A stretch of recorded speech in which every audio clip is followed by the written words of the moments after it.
Thank you. Bear with me for a minute. We're going to do a little reconnection here as you're serenaded by the computers.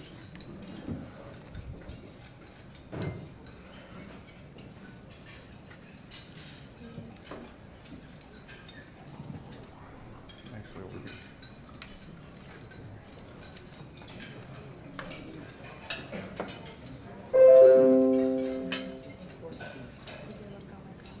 It should.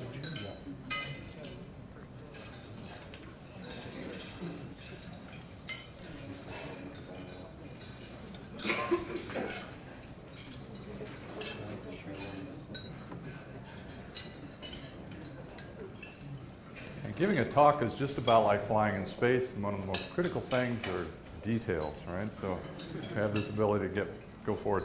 So how does an astronaut have anything to say to the building trades? Well, as was mentioned, I was a roofer once, so I've had a real job in here. But in reality, the two of my three missions, all we were doing was basically high altitude construction work. And so it really is building a house in space. We just happen to do it while it's moving at 5 miles every second. And we have to provide services that you don't just plug into the grid, but we have to be a little self-sufficient on that. So we were green before green became popular here on the ground, is how that works. So I'm going to talk a little bit about some of that stuff. We're going to talk also a little bit about one we talked about yesterday, and that is, how do you protect your margins? You know, every one of you have your margins that you have to protect for whatever role you're playing in your business.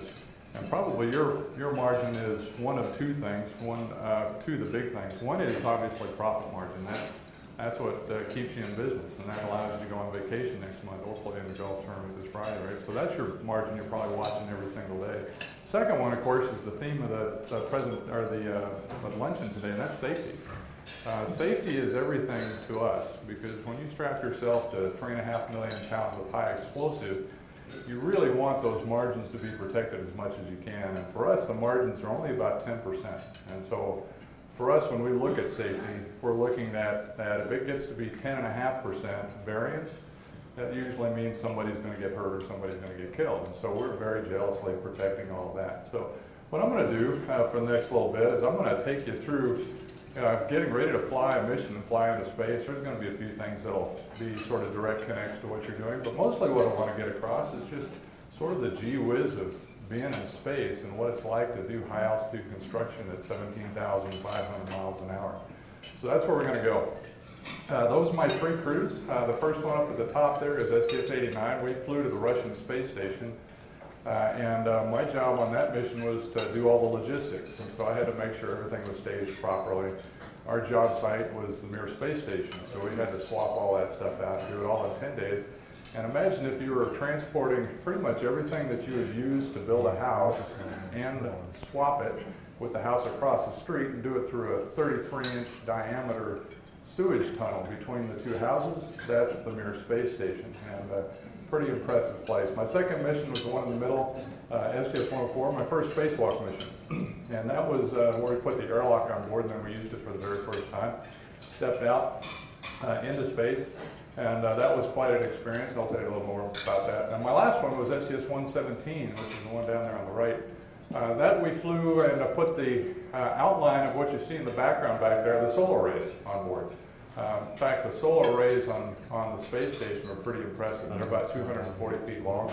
We have 4 sets of them, and so we're generating about enough power to supply about 150 homes here in St. George, Utah with power. But as you can imagine, operating a laboratory in space with all the services, it's a pretty high demand environment. And oh, by the way, the sun isn't up very long. It only stays up for about 45 minutes at a time. And then it goes away for 45 minutes and then comes back for 45 minutes, so it's over and over and over. And oh, by the way, in addition to that, it also gets really hot. Not quite as hot as St. Well, it's actually a little hotter than St. George in the summer. But it hits about 250 degrees Fahrenheit on the outside of my suit when I'm outside in space. But it also gets really cold. So when we're on the eclipse side or when we're in the darkness, it's about minus 100 degrees Fahrenheit. And the really tough part of that is that if you're in the shade, it's minus 100. On the other side, in the sunlight, it's plus 250. You can imagine the thermal stresses that take place. And so all those things have to be taken into account to build all this stuff and have it operate in space and have it work for at least 20 years. And space station is coming up on, in fact, it's just about to hit 20 years. We launched our first element in 1998, and it's been operating as a research laboratory. It's really changing the way you and I do things here on the planet. So that's the whole objective. We get assigned to the missions about 9 months before flight, and that's what you see going on here is our training. In the upper two, you can't really tell who's who, but I'm the guy in the left suit up there with the red stripes on my knees. That's how we tell who's who outside, is we'll look and see what the stripes are on each individual. Every spacewalker has their own color code so that we can tell who's doing what and where. And on the upper right, you see us working in what we call the neutral buoyancy laboratory, and that's really just a great big pool down there in Houston. And it's about 200 feet across, 100 feet wide, and 40 feet deep. We can put in mock-ups, and so we train for everything we're going to do in the water, for everything we're going to do in space, and we'll do it at least 7 times. So we train over and over and over again. Why? Because we want to get very deterministic in our outcome. In other words, we want that process to be very well developed so that we know what we're going to get when we're done, and everything's going to work. It's really important that we don't find any surprises. And we're constantly trying to protect our margin for about 10 seconds worth of time. If you can get 10 seconds, add 6 of those together, you got a minute. That minute is now a pretty big deal in space in terms of a resource. And so we're constantly trying to accelerate our times and make ourselves even more efficient. We do that over and over again, like I've mentioned, about 7 times for every spacewalk. So if we do an 8-hour spacewalk, it's about 56 hours in the water. And we usually do about 8 to 8.5 hours on each of our 4 spacewalks.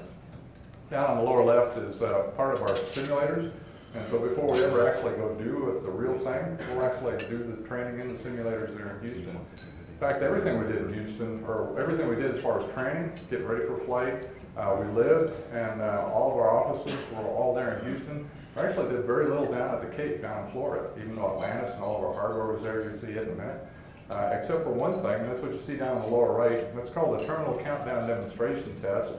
And what that is at the end of that, we actually go through the countdown. When we hit 0, instead of launching, which we're not going to do that day, we do what's called a Mode 5 emergency egress. And we practice getting out of the orbiter in a hurry, walk down to this little sidewire basket that you see the folks in orange are in, and we hop into that. And it's designed, if like the first crew member there is doing, if you hit the paddle, it cuts a little lanyard, and then that thing takes off down a wire, hitting the speed, so about 60 miles an hour, to get us away from the pad in a hurry.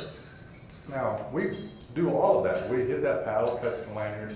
Unfortunately, what you can't see very well is there's a chain that keeps us from going anywhere. Management's put it on there, and we only go about that far. And that's really disappointing, because we've always wanted to ride that thing. Management's response was no, no, no, right? Just like parents, right? So we finally got them to tell us their reasons for not letting us do that. It was management's considered opinion that astronauts going down that wire hitting speeds of up to 60 miles an hour, that was way too dangerous. Think about that for a second. So we never got a chance to do that, and what you can't see there is astronauts are a lot like teenagers and other kids with imaginations and not much self-control. We have padlocks on that chain to make sure we don't go anywhere, so we're going to guarantee that we're still there. On the right, that's our payload going up for my last mission, STS-117. That's the solar array structure. It's on what's called the S3, S4 truss. So those gold boxes that you see down there at the bottom, that's where our solar arrays are folded up, and it's like an origami. It's very tightly folded up, very efficient. All those white boxes are batteries that we use to store energy on board. And then the upper part is the truss that's going to mount itself to station. That thing's about 45 feet long, about 15 feet across, weighs about 38,000 pounds total mass, and that's going to fly in space with us. We're going to carry that up and set a record actually on that mission for our mass to the International Space Station. It goes out, Atlantis rolls out, we open the payload bay doors, slide the payload into it, close the payload bay doors, and now we're just waiting for us to show up. And we come down on our T-38s, that little jet right there, nice way to travel. One of the 2 things I really miss about not being in the program anymore, because I got to get on Southwest this afternoon and spend the next 4.5 hours flying to DC for a meeting tomorrow morning at 8:30 with the Secretary of the Interior. So I would love to have one of those things right now, but the fact that I got a chance to fly it while I was there at NASA, for all of you who paid your taxes this year, I want to thank you very much. It was a hell of a lot. So we show up about 4 days before launch, and then day of launch, just like Al Shepard, the very first American in space, he did this, and then every crew from him all the way down to us has done the same thing, pretty much in the same place, as a matter of fact. We get up and have breakfast, and here you see us at the table just before we get served. In the background, you'll see on the video back there, Atlantis. She now has all the propellants and everything on board. She's just waiting for us to show up. And we're going to start getting dressed for flight, as you see me here in what we call our launch and entry suit. We get that on board. We get in that about 4 hours before flight, and then we get all that checked out. Walk out to our crew transfer van, which is just a big Winnebago that doesn't have any of the other stuff in it, just some seats and some air conditioning units and things that we attach ourselves to. And then a 20-minute ride out to the pad. Then we ride an elevator up to what we call the white room, which is that white box you see attached to the side of Atlantis. And where I'm standing in that right picture is right about the middle of that white box. Right behind my shoulder is the hatch that leads into Atlantis. And then the last 7 folks are those guys in white that I'm talking to. One of them I'm talking to right there, get strapped into our seats. And in the upper left, you see our commander on this flight, C.J. Sturkow, who's a friend of mine and a classmate. The guy right below him is Lee Archambault, the pilot, F-117 pilot from the Air Force, who is raised in Illinois. Right behind him are 2 other guys, Steve and Pat, that are part of the flight deck crew. And then Danny and I are down on the middeck. Those are the 2 guys you see on the right. And we're on the middeck with absolutely nothing to do. Those guys on the left, up on the flight deck, the last 2 hours leading into flight are actually pretty busy bringing all the systems up, checking everything out, making sure we're ready to go to space and Atlantis is healthy and ready. Danny and I, once we say hello to launch control and mission control, it's pretty much just about 2 hours of laying on your back. It's kind of nice and comfortable. It's pretty quiet, just sort of listening to the drone and the voices. And it's not your first flight where you're a little bit keyed up about the whole thing. You actually have a good time to catch a little nap right here. And in fact, Danny tells me I was out for about 45 minutes on this one, right there. But you do wake up for this bit right here. Don't want to miss that part. All right, so let me narrate a little bit of that so you get a feel for what it's like to go through this. 3.5 million pounds of high explosive are about to get lit. And we're counting down, and when we get to 6 seconds, the 3 main engines come to life, and now we can feel this rumble that comes up through Atlantis. And as we get to 0, the solid rocket booster is light. It's like somebody kicking the back of your chair as hard as they can. And we come off that pad, and as you can see from the inside, it's a pretty rough ride for the first couple of minutes. We're moving pretty quick. Right here at 12 seconds, we're already 210 miles an hour heading uphill. At 1 minute, as you see the beach disappear behind us, at 1 minute we're going to go supersonic at 780 miles an hour. That's at 62 seconds. 2 minutes and 17 seconds, we're going to use up all the propellant in those 2 solid rocket boosters that you see on either side of the big orange external tank. We're going to kick those things off, and there'll be a big flash and a bang, and away they go. And now for the next 6.5 minutes, we're going to ride the 3 main engines on the tail of Atlantis until it gets us about 800 miles up the East Coast, just offshore New York, and 122 nautical miles of altitude, and we're going to be flying at 17,500 miles an hour, which works out to roughly 5 miles every second. So it'd be a nice way to travel because just as soon as we finish here, I've got to race back to Las Vegas and catch my 4 o'clock flight. So I would love to be able to do 5 miles a second down Highway 15, but I think I'd have a little problem with the state troopers if I tried that one. Slowing down is a little problematic too, by the way, when you're doing that. Now, one thing to notice here is that we had sort of a unique day on the last flight, and that there were no upper level winds. And so our contrails, just the ice crystals from our 3 main engines, it's just hydrogen and oxygen forms water as our exhaust, freezes up at altitude, and when you don't have any upper level winds, you get this sort of thing, which is a pretty rare occurrence. And they sent this picture up to us on our email the next morning once we had our network set up and running. And if you look closely, whoops, sorry about that.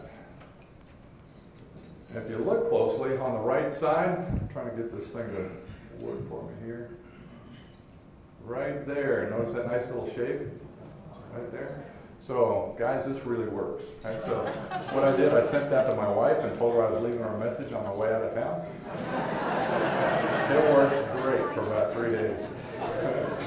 Okay, now once we get into space, we get into pretty much the same thing you and I would wear here, and you notice it's a pretty informal environment, pretty much like our luncheon, which I was relieved to see. The other nice thing is we don't have to worry about building stairs in our habitats because you just float everywhere. That's actually very disorienting the first time you do it. For the first day or so, you're busy trying to figure out how to do this. But after you've been there for about 36 hours, your brain starts to get used to it. The interesting thing is there's no down. So we sense down from our inner ear that says that way's down. And when we're in space, that goes away. And your brain says, I have to come up with down. Well, because that's what we're used to. So your brain says, well, wherever your head is, wherever your feet are, that's down.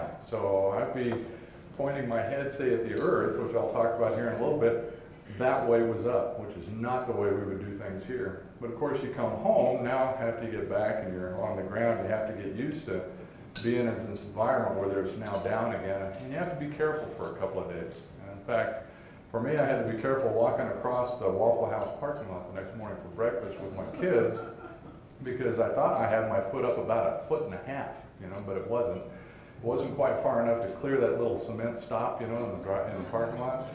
And I did a face plant right there in front of, you know, 55 other people in the Waffle House. My kids thought that was hilarious. And so, now here's a sunset. I mentioned that you get 45 minutes of light in space, and then you get 45 minutes of darkness. Sunsets and sunrises, all those colors that you have here in St. George, which you have spectacular sunsets. I missed the sunrise this morning, but I expect it's pretty spectacular as well. Notice all the colors are condensed down into that little band of atmosphere, the 60 miles of gases that you and I live underneath. And you'll see about 10 seconds of that, and then it clicks off black. 10 seconds after 45 minutes, clicks on white. And actually, the sunlight in space is a very white light. It's not the yellow that you and I get here, because that color you see down there behind the shuttle isn't filtered out by the atmosphere in space. So it's a very white light up there. It's a little unusual to see. It's also, this little video here is just to demonstrate there's really not much space in space. We were all about efficiency on our spacecraft, and so we didn't go for a lot of the creature comforts, right? So we didn't worry about 2 sink bathrooms and that kind of stuff. In fact, I'll show you our bathroom. You'll be amazed here in a minute. We have 6 folks in that little video right there. What we're doing is a rendezvous at the Russian space station. And so it's very critical everybody's doing their task. In fact, I'm the guy with the legs over the back of the commander's seat right there. I'm actually working the sensors. To the left, behind the guy in blue that you see up in the upper left there, there's another guy with a shirt just like mine. We're actually flying the vehicle. And so we're actually ignoring everything that's going on around us. And we've had to practice that over and over and over again so that we could do that. It became second nature. In fact, Joe, who was the other guy, we got to where our communications were actually a lot of nonverbals. We would speak just by passing data. We thought we were talking a lot. Turns out we weren't talking at all, other than just passing information, which is one of the coolest things about flight. So I mentioned there's 2 things that I missed. One of them was the jets, and the second is the people. And I really miss the people. It's the relationships that you build that was a special part of that. But just like a roofer today, you have the little safety line that you see the guy down here in the lower right. Of course, back in the 70s, when I was a roofer, we never did that. Right? So we went up the ladder with 2 bundles of shingles over each shoulder, not touching a thing, just bam, dropping that off, run into the top, grab your hammer, bam, bam, bam, bam, and turn around, run back down, and do it again, right? So you guys would probably have fired me if I'd been working for you. But you'll notice up in the upper left, you notice off my left waist right there's a tether we have up there that keeps us attached to the space station. Should we come loose, you basically just go out to 85 feet, ding, and then you come sliding back. And you also become very famous because everybody on the ground has videos and they watch you go all the way out 85 feet and you come sliding back. Then you got some new call sign, usually not a good one, about how you did that. But you also notice in the background, the horizon, it's upside down, right? So this is where my head is pointing up, and I would look up in this case to look at this is orbital sunrise. The sun has already risen in orbit, and so the front of my suit's in the sunlight about 250 degrees Fahrenheit. The back of my suit that you can see there is about minus 100 degrees Fahrenheit. Me, the suit and that equipment that's hanging off of it right there is about 700 pounds. So it'd be pretty hard to move on the ground. You could do it, but you won't do it for 8.5 hours. But in space, you don't have any weight. We just have mass. And so the coolest thing about that is you just move by touching things. You know, so when I need to move around, I just grab the handrails with just my fingertips and just barely move, and then I could move along there. In fact, what's amazing is after hauling those bundles over your shoulders and knowing what that's like here on the ground, you know, a couple 100 pounds is, you know, that's sort of the upper limit on what we'd like to do here on the ground, you know, for most people. We were able to move with our hands 18,000 pound pieces of equipment in space. That's how easy it is when you're in that weightless environment. Pretty hard to do that here on the ground. You have to be moving pretty fast, and you know how that works out. So here's another view from doing a spacewalk out on the end of the arm. When I was doing that, one of the coolest shots is right there. And if you were to look at the Earth, the only thing you'd see between you and the Earth are your boots. I guarantee you, here on the ground, if you ever see something where you're airborne and it's just your boots between you and the ground, it's usually not a good day.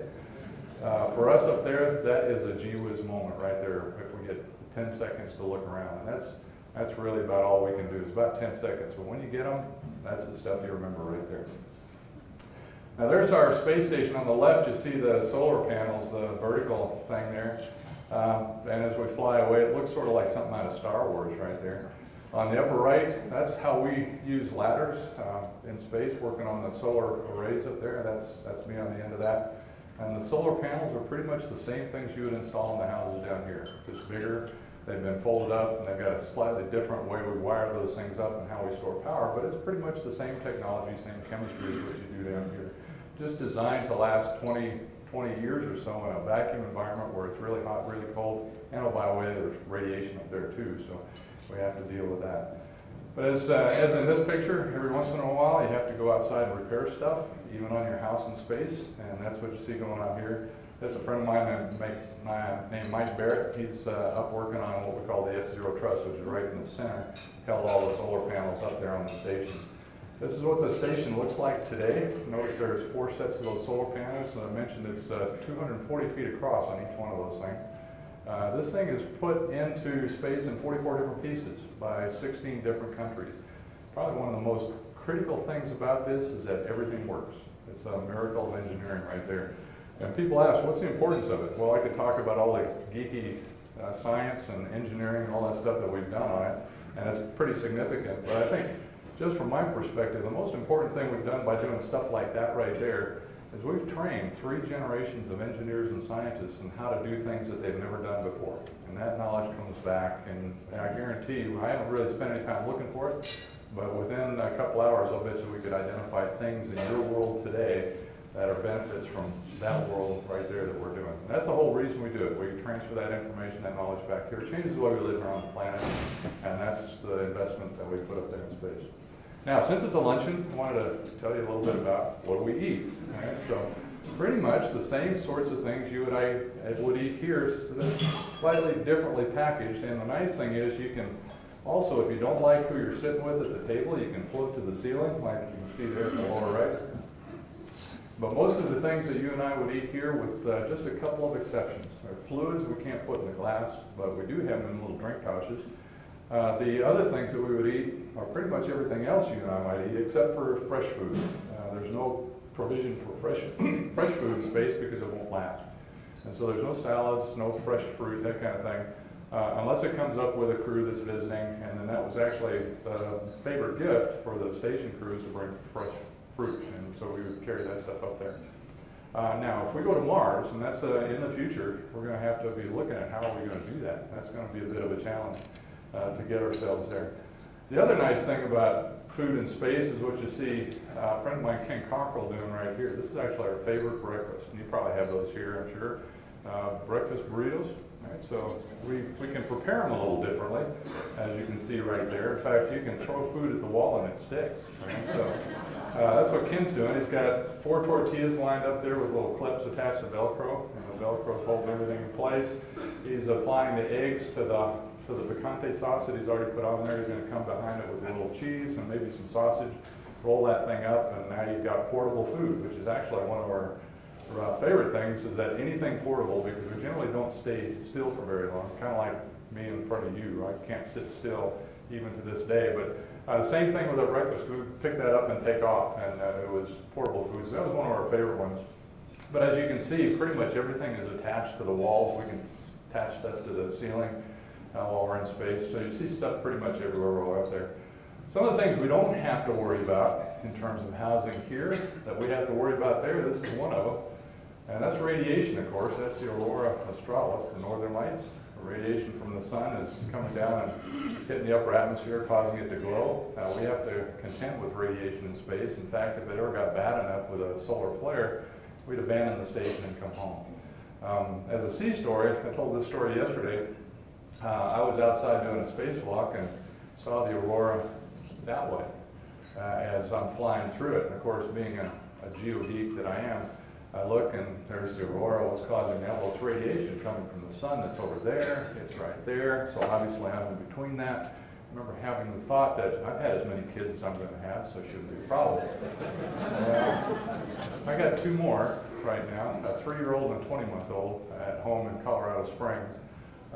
Jake is a sports star. He's got all the sports ability I don't have, and my daughter has got 1,200 words at the age of 20 months. So maybe that radiation had some bearing on that. I'm not sure. It certainly didn't come from me genetically. That's for sure. So we had to deal with that. Going to Mars. One of the things people, they talk about, like in the movies, just go to Mars. Just go to Mars. Right? First, how difficult is that? Well, you got to go from here to that back door.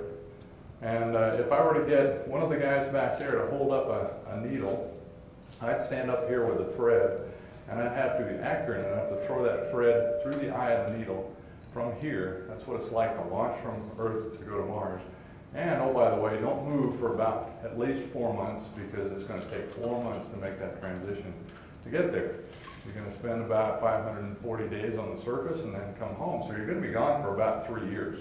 And so if you do the math on just how much water we would use, even with what recycling we do here, you couldn't get that off the planet. It's just not possible. So we're going to have to recycle everything.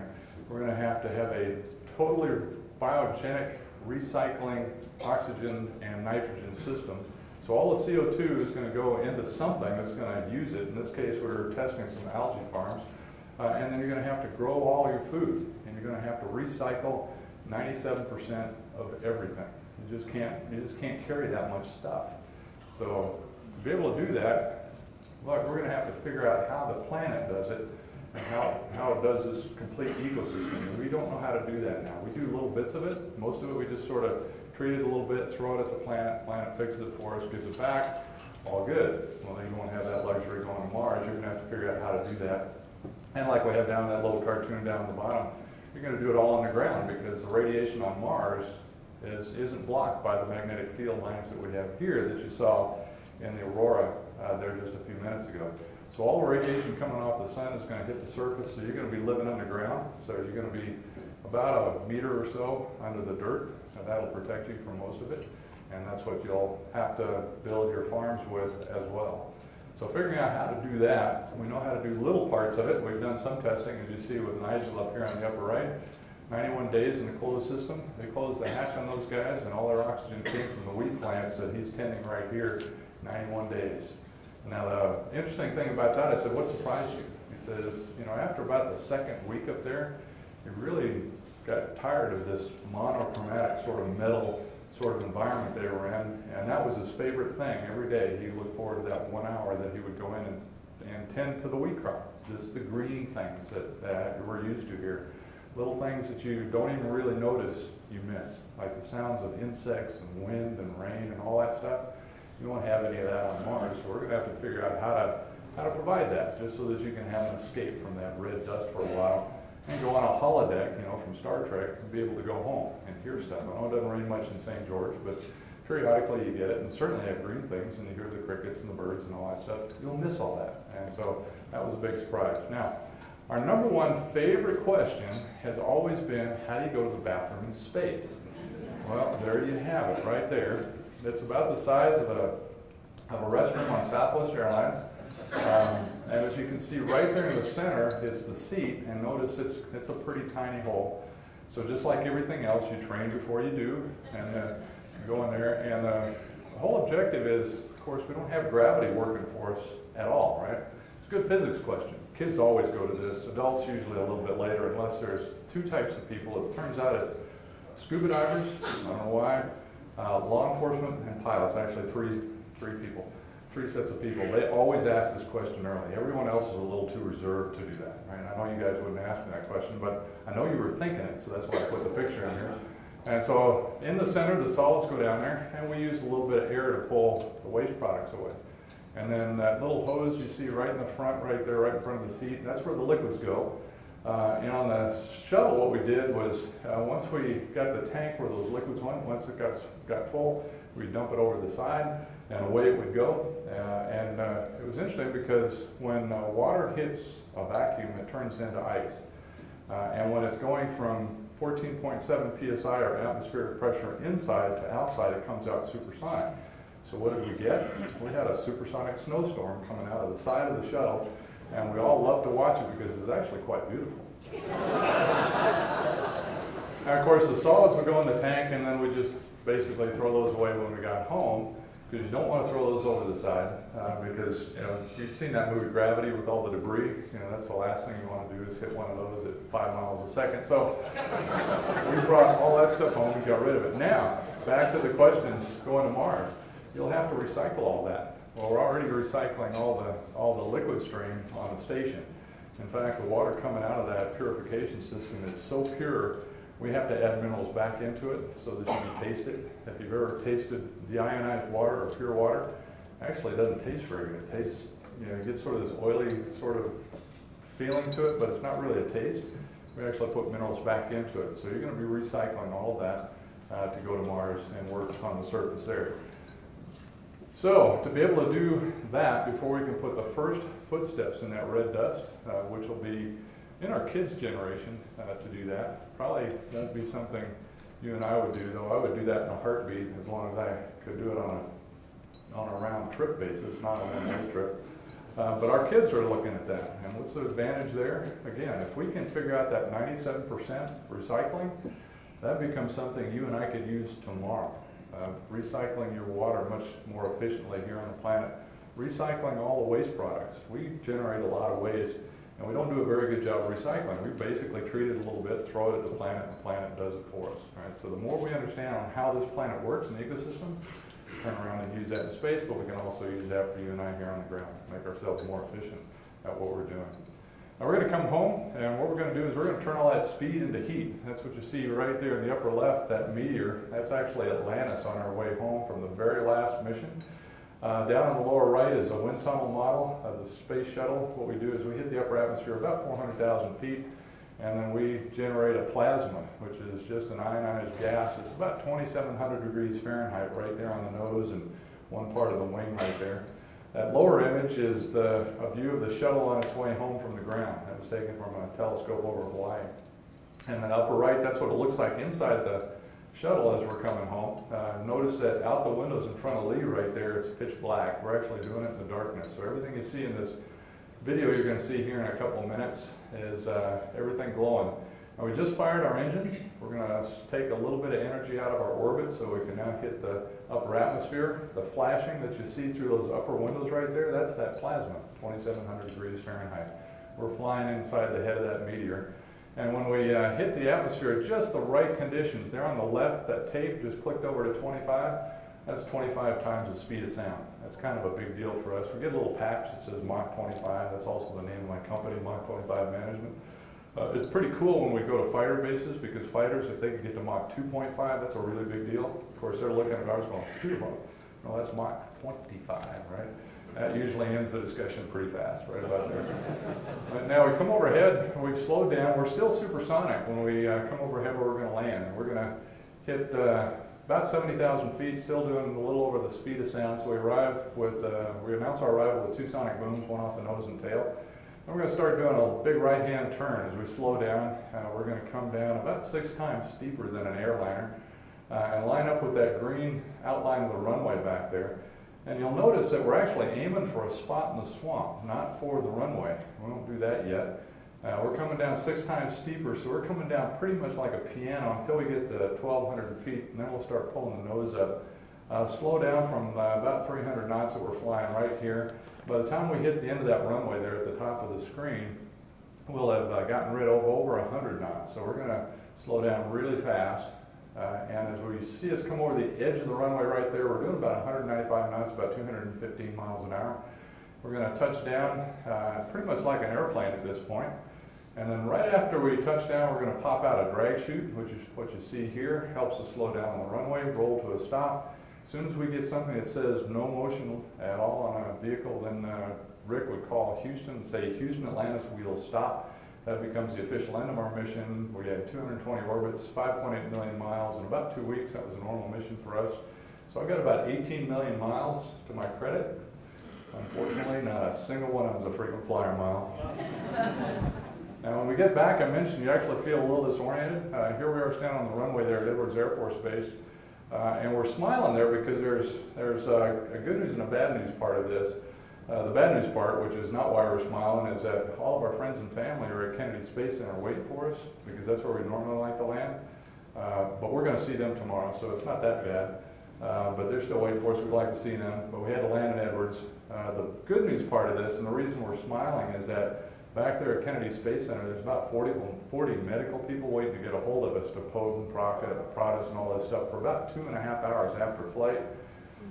They are back in Florida. We're in California, so that's good for us. That's why we're smiling. About 2 hours after that picture was taken right there, we were in a place called Domingo's Mexican Restaurant there outside of Boron, California, having a nice Mexican food meal, and there might have been a shot of tequila or two involved. I can't remember. So that was where we were headed. Now, I want to just finish up here with a little animation of what it's like to actually have to design, because it's all about details, right? Everything that we do, both what you guys do and what we did, it's all about sweating the details. There's also some things about continuous improvement processes, things we talked about yesterday, and little lessons that we had that are all about protecting your margins, which is where we've gotten to. Of course, when you get into it, especially as I've learned building a house, and I'm going to build another one here hopefully this summer up in Leadville, Colorado at 10,000 feet, not quite as high as that last one you saw. But when we get into that, it's all about sweating the details. And so you have to think about all the things that you want to do, like where are the light switches, right? You always find out that it's not the one, it's never where you wanted it, like you wanted it to be. All the outlets, you know, I've over-engineered pretty much everything I've done in my houses so far. I'm going to do it again in Leadville, because you have to think about everything, particularly if you can't just go around the corner and get what you need, right? So this little video, this last video right here, is all about sweating the details and thinking about what the humans can do well and then not so well.